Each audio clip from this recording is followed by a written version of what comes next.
అప్పు తెచ్చిన మాట నిజమే, అది వడ్డీకి తెచ్చింది నిజమే. ఆరుగాలం చేసి పంట పండించిన అంగట్లో రైతుకు గిట్టుబాటు రాక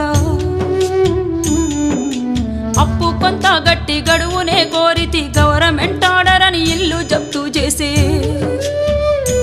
అయ్యా యాడ తెచ్చి గడుదును నేను, ఎవరి కాళ్ళ పడుదును?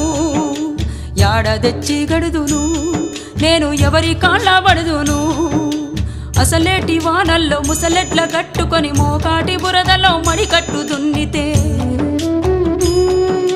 గరిసెలెవరివి నిండెరో, గంగన్న కడుపులెవరివి గాలెరో. గరిసెలెవరివి నిండెరో, గంగన్న కడుపులెవరి గాలెరో. ఊరుడిసినే బోదునా, అయ్యో ఉరి పోసుకొని సత్తునా. ఊరుడిసినే బోదునా, అయ్యో ఉరి పోసుకొని సత్తునా.